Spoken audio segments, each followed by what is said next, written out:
जो भी संध्या देवी के चरित्र को सुनते हैं उनकी सब मनोकामनाएं पूर्ण हो जाती हैं। ऐसा शिव महापुराण में लिखा हुआ है। ब्रह्मा जी कहते हैं मेरे मन से एक स्त्री का प्रागट्य हुआ, उनका नाम हुआ संध्या देवी। जो भी संध्या देवी के चरित्र को सुनते हैं उनकी सब मनोकामनाएं पूर्ण हो जाती हैं। ऐसा शिव महापुराण में लिखा हुआ है। संध्या जी का चरित्र बड़ा पवित्र है, परम पावन है। ब्रह्मा जी कहते हैं ऐसी स्त्री न तादृशी देवलोके न मर्ते न रसातले। ऐसी सुंदर गुणवान स्त्री तीनों लोकों में कोई नहीं थी। कालत्रये वै नारी संपूर्ण गुणशालिनी। और संध्या संपूर्ण गुणों से युक्त थी। जो सायं संध्या प्रातः संध्या होती है ना, उन्हीं की कथा सुना रहे हैं। ब्राह्मण लोग जो संध्या करते हैं उन्हीं का स्वरूप है। इसलिए जो भी संध्या के चरित्र को सुनते हैं वो समस्त पापों से मुक्त हो जाते हैं और उनकी सब मनोकामनाएं पूर्ण हो जाती हैं। इसलिए इस कथा को सभी लोग ध्यान पूर्वक श्रवण करेंगे। ब्रह्मा जी कहते हैं कि जब मैंने संध्या को उत्पन्न किया और ब्रह्मा जी ने संध्या को मन से जन्म दिया, मन से उत्पन्न हुई। ब्रह्मा जी कहते हैं उसी के पश्चात मैंने एक पुरुष को उत्पन्न किया। वह पुरुष बहुत सुंदर था, घुंघराले बाल, मिली हुई भौहें, ये सब सुंदरता के प्रतीक माने जाते हैं।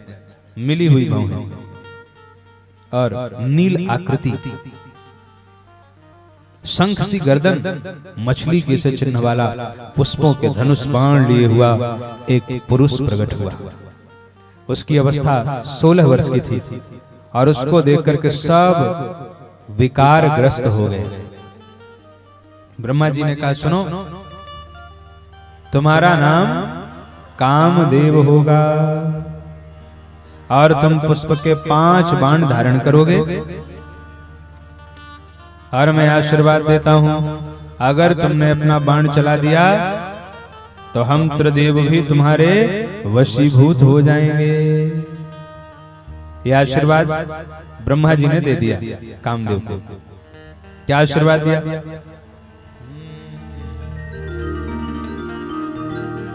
अहम वा वासुदेवो वा स्थाणुर्वा पुरुषोत्तम भविष्यामस्तव वसे किमन्ये प्राणधारका।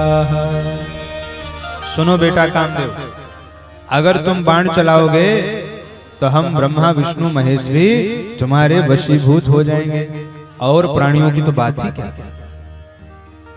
कामदेव ने कहा अच्छा ठीक है। कामदेव ने कहा जैसे आपके ऊपर बाण चला जाए तो आप भी वशीभूत हो जाओगे? हाँ मैं भी हो जाऊंगा। ठीक ठीक। चुपके से कामदेव ने सोचा कि जो आशीर्वाद पिताजी ने दिया है पहले वहीं से परीक्षण शुरू करो। मार दिया बाण ब्रह्मा जी को।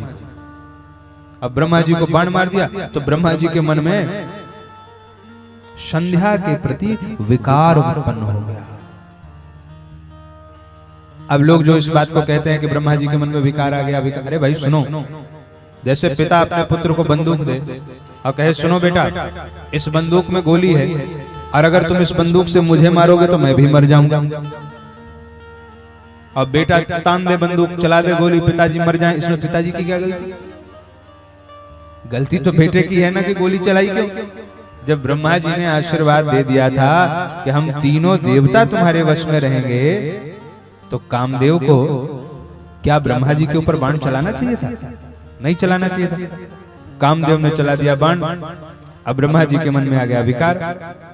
अब जब ब्रह्मा जी के मन में विकार आया तो अकेले ब्रह्मा जी के मन में थोड़ी आया। उसने बाण चलाया तो सबके मन में जितने थे मरीचि, अत्रि, अंगिरा, सबके मन में विकार आ गया। ब्रह्मा जी के एक पुत्र है धर्म, उनके मन में विकार नहीं आया। धर्म है, वो धर्म के मन में विकार क्या आएगा? काम चाहे 100 बाण मारे। तो जैसे काम ने बाण चलाया ब्रह्मा जी के मन में विकार आया, वैसे ही धर्म चिल्लाने लगे देव देव महादेव धर्मपाल नमोस्तुते सृष्टि स्थिति विनाशाना कर्ता शंभो त्वमेव हि। ब्रह्मा जी के पुत्र धर्म है, चिल्लाए कहे हे महादेव, हे देवाधिदेव, देखो हमारे पिताजी क्या अधर्म करने जा रहे हैं, कृपा कीजिए प्रकट हो जाइए। शंकर भगवान प्रकट हो गए और शंकर भगवान ने ब्रह्मा जी को दिया डांट। है बाबा क्या कर रहे? डांट यथा माता च भगनी भ्रातृपत्नी तथा सुता एता कुदृष्ट्या द्रष्टव्या न कदापि विपश्चिता। ब्रह्मा जी पसीना पसीना हो गए, पूरे शरीर से ब्रह्मा जी के पसीने पसीने, और उसी पसीने से 64,000 अग्निश्वात और 86,000 बरहिसद इन पितरों का जन्म हुआ, जिन पितरों को देव मान करके हम लोग उनकी पूजा करते हैं। इन पितरों का जन्म ब्रह्मा जी के स्वेद से हुआ है, ब्रह्मा जी के पसीने से हुआ है। लज्जा के कारण जो पसीना ब्रह्मा जी के शरीर से निकला, उसी से इन पितरों का जन्म हुआ। ब्रह्मा जी ने कहा हमारी क्या गलती, जब ये बाण चला दिया, इसको हमने आशीर्वाद दिया था कि हम तीनों देवता तुम्हारे बस में होंगे, और इस नालायक ने बाण हमारे ऊपर चला दिया, तो हमारी क्या गलती। शंकर भगवान ने कहा तुम लोग समझो, हम जा रहे हैं। शंकर भगवान चले गए। ब्रह्मा जी को लगा बताओ पूरे परिवार के सामने डांट दिया हमको, थोड़ा सा ब्रह्मा जी को अच्छा नहीं लगा, बताओ पूरा सब डांट दिया। फिर जब ब्रह्मा जी को याद आया, सुन कामदेव इधर आओ, मैं चाहूं तो अभी तुझे नष्ट कर सकता हूं, समाप्त कर सकता हूं। कामदेव कांपने लगे।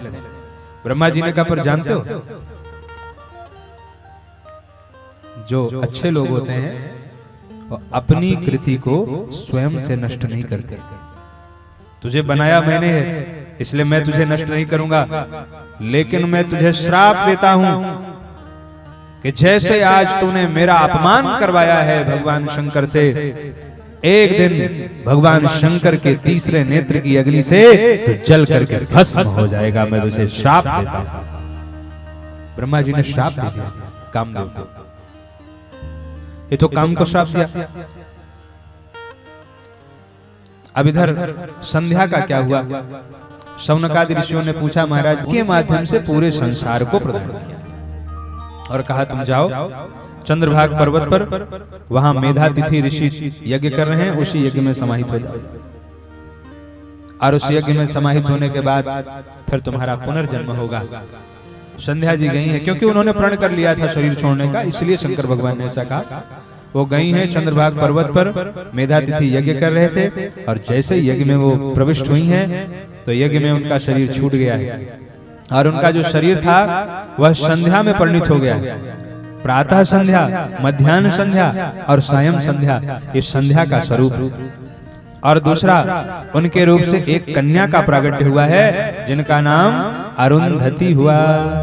बोली शंकर भगवान की जय हो। जो भी संध्या चरित्र को श्रवण करते हैं, उनकी समस्त कामनाएं पूर्ण हो जाती हैं। ये इदं शृणुयान नारी पुरुषो वा शुभव्रतः सर्वान् कामान वाप्नोति नात्र कार्या विचारणा। सब कामनाएं उनकी पूर्ण हो जाती हैं। इसीलिए ग्रस्त नहीं होना चाहिए, क्योंकि संध्या ने काम भाव से मुक्त कराने के लिए जीवों को बड़ा कठोर तप किया था, और शंकर भगवान ने उनको आशीर्वाद भी दिया था। तभी से जो है संध्या में ब्राह्मण संध्या करने लगे। उन संध्या देवी के चरित्र को प्रणाम करने के लिए प्रातः संध्या, मध्याह्न संध्या और सायं संध्या, जो ब्राह्मण संध्या करते हैं उनके भीतर ऐसा तेज आ जाता है कि वो जो चाहें वो उनके वाणी से एक बार संकल्प हो जाए तो स्वतः उनको प्राप्त हो जाता है। यह केवल संध्या देवी का प्रभाव है। तो संध्या के समय हम सबको जप तप करना चाहिए। बोले भक्त वत्सल भगवान की। उसके बाद ब्रह्मा जी ने कामदेव को भेजा, कहा तुम जाओ शंकर जी की समाधि भंग करो।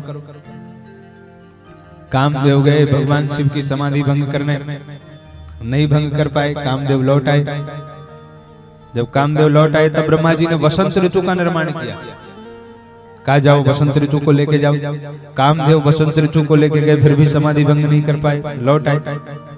जब कामदेव हार कर लौट आए तो ब्रह्मा जी जोर जोर से सांस लेने लगे। बड़ा क्रोध आया ब्रह्मा जी को, तो उनके श्वास से ही मार नामक गण प्रकट हुए। अब ब्रह्मा जी ने कहा इन गणों को लेके जाओ।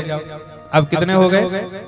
कामदेव, उसका मित्र बसंत और ये मारगण, इस सब गए शिव जी की समाधि भंग करने, पर इस सब मिलकर के भी शंकर जी की समाधि भंग नहीं कर पाए, लौट आए। ब्रह्मा जी उदास हो गए कि बताओ मैं इतना प्रयास कर रहा हूं, अब शिव जी की समाधि जो है भंग नहीं हो रही, काम का प्रभाव नहीं पड़ रहा है।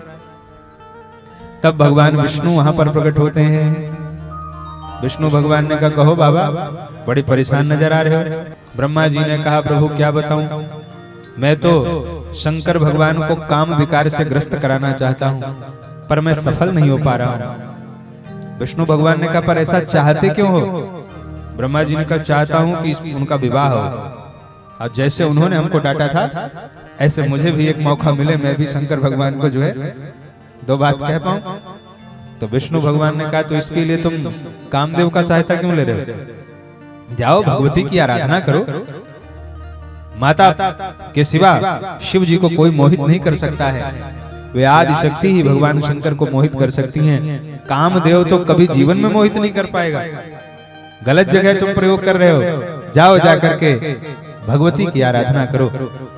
तब ब्रह्मा जी ने भगवती की आराधना की है, आदि शक्ति प्रकट हुई हैं। अब ब्रह्मा जी ने उनसे निवेदन किया है कि आप भगवान शिव को मोहित कीजिए, आप भगवान शंकर से विवाह कीजिए।